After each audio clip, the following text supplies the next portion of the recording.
फातिमा की रानी माँ, प्रभु यीशु की माँ, आसरा तू ही है माँ।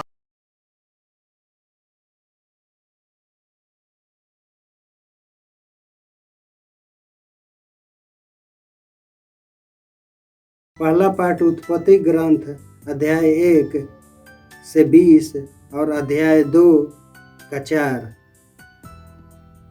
हम मनुष्य को अपना प्रतिरूप बनाए, वह हमारे सदृश्य हो।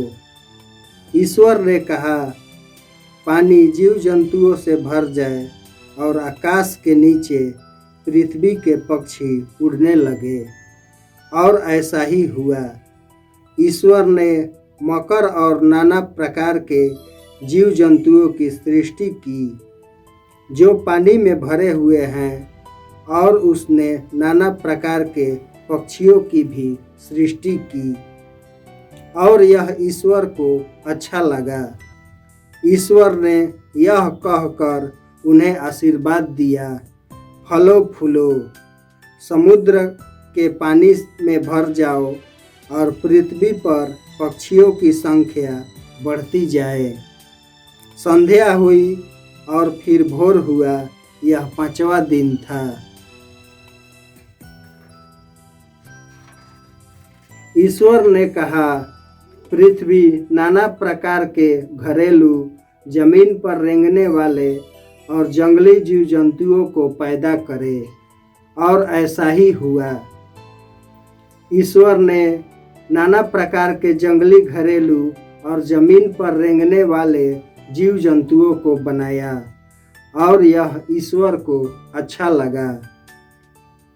ईश्वर ने कहा, हम मनुष्य को अपना प्रतिरूप बनाए, वह हमारे सदृश्य हो। वह समुद्र की मछलियों, आकाश के पक्षियों, घरेलू और जंगली जानवरों और जमीन पर रेंगने वालों सब जीव जंतुओं पर शासन करे। ईश्वर ने मनुष्य को अपना प्रतिरूप बनाया, उसने उसे ईश्वर का प्रतिरूप बनाया। उसने नर और नारी के रूप में उनकी सृष्टि की। ईश्वर ने यह कहकर उन्हें आशीर्वाद दिया, फलो फूलो, पृथ्वी पर फैल जाओ और उसे अपने अधीन कर लो। समुद्र की मछलियों, आकाश के पक्षियों और पृथ्वी पर विचरने वाले सब जीव जंतुओं पर शासन करो। ईश्वर ने कहा, मैं तुमको पृथ्वी भर के बीज पैदा करने वाले सब पौधे और बीजदार फल देने वाले सब पेड़ दे देता हूँ। यह तुम्हारा भोजन होगा। मैं सब जंगली जानवरों को, आकाश के सब पक्षियों को, पृथ्वी पर विचरने वाले जीव जंतुओं को उनके भोजन के लिए पौधों की हरियाली दे देता हूँ, और ऐसा ही हुआ। ईश्वर ने अपने द्वारा बनाया हुआ सब कुछ देखा, और यह उसको अच्छा लगा। संध्या हुई और फिर भोर हुआ, यह 6ठा दिन था। इस प्रकार आकाश तथा पृथ्वी और जो कुछ उनमें है सब की सृष्टि पूरी हुई। 7वें दिन ईश्वर का किया हुआ कार्य समाप्त हुआ। उसने अपना समस्त कार्य समाप्त कर 7वें दिन विश्राम किया। ईश्वर ने 7वें दिन को आशीर्वाद दिया और उसे पवित्र माना, क्योंकि उस दिन उसने सृष्टि का समस्त कार्य समाप्त कर विश्राम किया था। यह है स्वर्ग और पृथ्वी की उत्पत्ति का वृतांत। प्रभु की वाणी है। ईश्वर को धन्यवाद। भजन अनुवाक्य। हे प्रभु हमारे ईश्वर, तेरा नाम समस्त पृथ्वी पर कितना महान है। हे प्रभु हमारे ईश्वर, तेरा नाम समस्त पृथ्वी पर कितना महान है। जब मैं तेरे बनाए हुए आकाश, चांद और तारे देखता हूँ तो सोचने लगता हूँ मनुष्य क्या है जो तू उसकी सुध ले, आदम का पुत्र क्या है जो तू उसकी देखभाल करे। भजन अनुवाक्य। हे प्रभु हमारे ईश्वर, तेरा नाम समस्त पृथ्वी पर कितना महान है। हे प्रभु हमारे ईश्वर, तेरा नाम समस्त पृथ्वी पर कितना महान है। तूने उसे स्वर्गदूत से कुछ ही कम बनाया और उसे महिमा तथा सम्मान का मुकुट पहनाया। तूने उसे अपनी सृष्टि पर अधिकार दिया और सब कुछ उसके पैरों तले डाल दिया। भजन अनुवाक्य। हे प्रभु हमारे ईश्वर, तेरा नाम समस्त पृथ्वी पर कितना महान है। हे प्रभु हमारे ईश्वर, तेरा नाम समस्त पृथ्वी पर कितना महान है। सब भेड़ बकरियों, गाय बैलों और जंगल के बनैले पशुओं को, आकाश के पक्षियों, समुद्र की मछलियों और सारे जलचारी जंतुओं को। भजन अनुवाक्य। हे प्रभु हमारे ईश्वर, तेरा नाम समस्त पृथ्वी पर कितना महान है। हे प्रभु हमारे ईश्वर, तेरा नाम समस्त पृथ्वी पर कितना महान है। जय घोष हालेलुया। हे ईश्वर, मेरे हृदय में अपने नियमों का प्रेम रोपने और मुझे अपनी आज्ञाएं सिखाने की कृपा कर। हालेलुया। प्रभु आप लोगों के साथ हो और आपकी आत्मा के साथ। संत मार्कुस के अनुसार प्रभु यीशु ख्रिस्त का पवित्र सुसमाचार। हे प्रभु तेरी महिमा हो।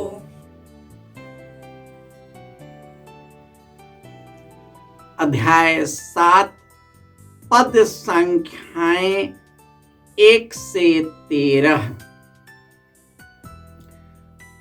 फरीसी और यरूशलेम से आए हुए कई शास्त्री यीशु के पास इकट्ठे हो गए।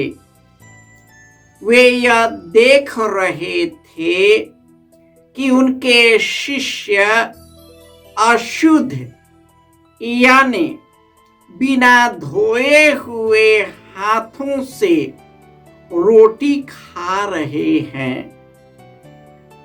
पुरखों की परंपरा के अनुसार फरीसी और सभी यहूदी बिना हाथ धोए भोजन नहीं करते।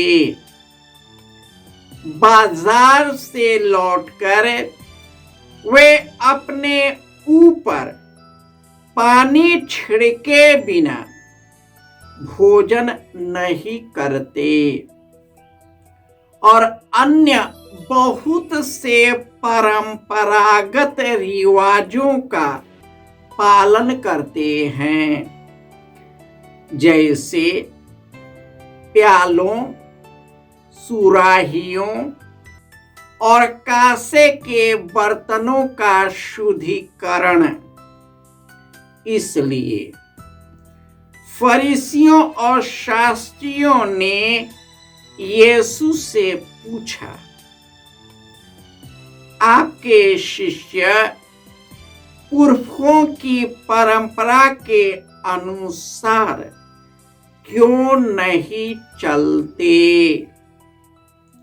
वे क्यों अशुद्ध हाथों से रोटी खाते हैं? यीशु ने उत्तर दिया, ईसायास ने तुम ढोंगियों के विषय में ठीक ही भविष्यवाणी की है, जैसे कि लिखा है, वे लोग मुख से तो मेरा आदर करते हैं, परंतु उनका हृदय मुझसे दूर है। वे व्यर्थ ही मेरी पूजा करते हैं और जो शिक्षा ये देते हैं वह है मनुष्य के बनाए हुए नियम मात्र। तुम लोग मनुष्य की चलाई हुई परंपरा बनाए रखने के लिए ईश्वर की आज्ञा टाल देते हो। यीशु ने उनसे कहा, तुम लोग अपनी ही परंपरा का पालन करने के लिए ईश्वर की आज्ञा रद्द करते हो, क्योंकि मूसा ने कहा है, अपने पिता और अपनी माता का आदर करो, और जो अपने पिता और अपनी माता को श्राप दे उसे प्राण दंड दिया जाए। परंतु तुम लोग यह मानते हो कि यदि कोई अपने पिता या अपनी माता से कहे, आपको मुझसे जो लाभ हो सकता है वह कुर्बान अर्थात ईश्वर को अर्पित है, तो उस समय से वह अपने पिता अथवा अपनी माता के लिए कुछ नहीं कर सकता है।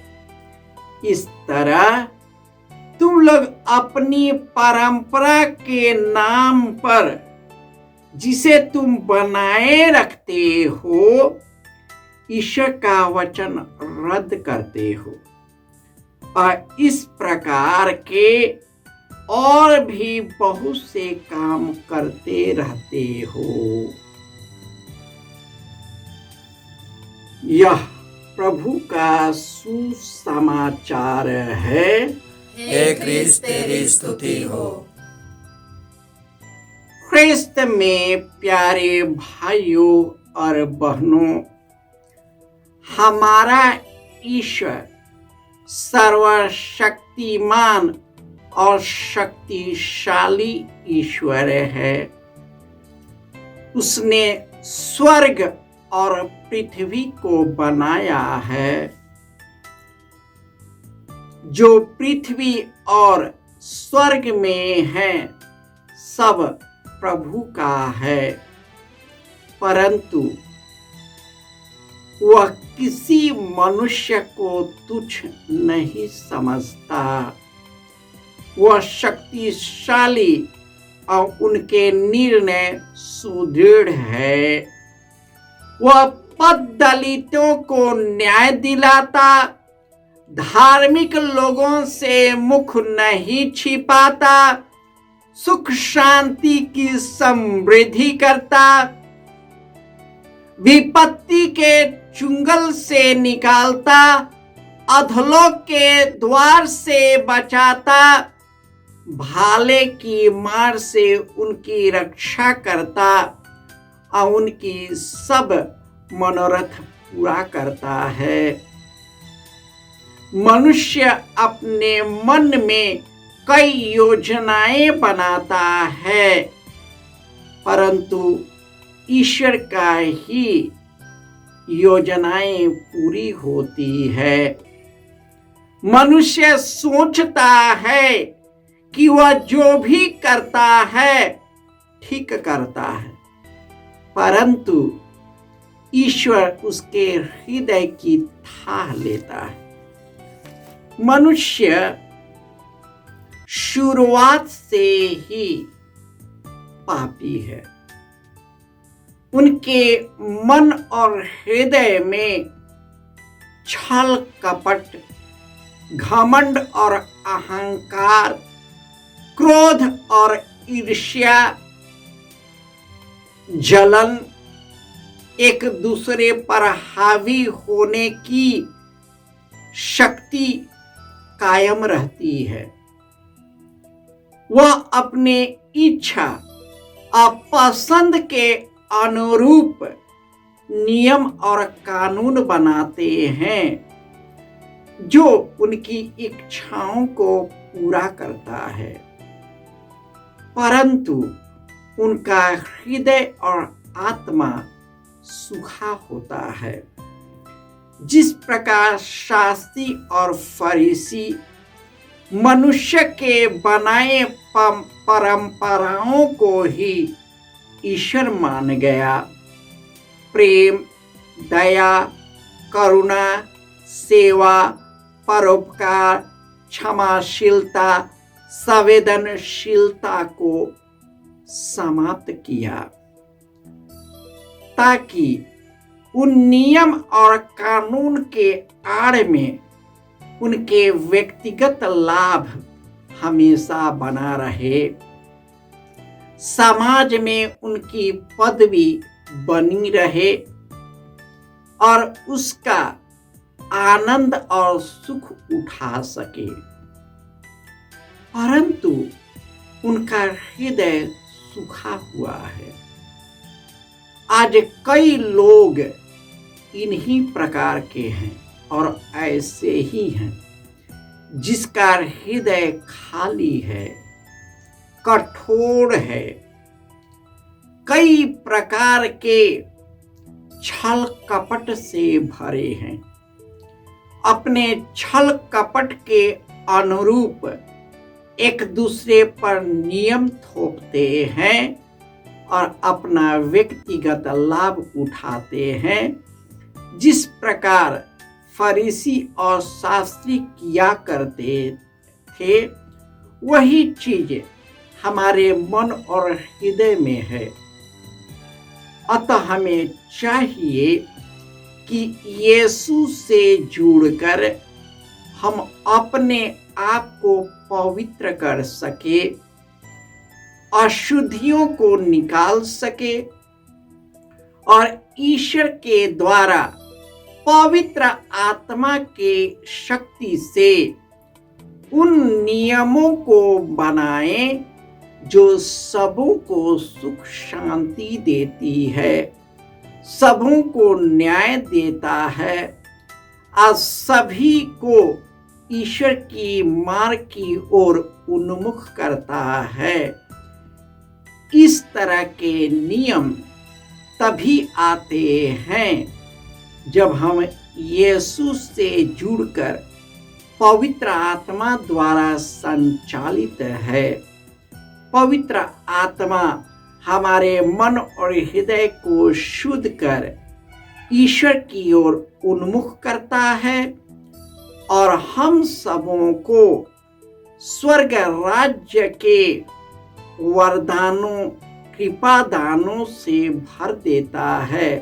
जब हम उसका अनुपालन करते हैं, हम ईश्वर के दर्शन करते हैं। जय यीशु।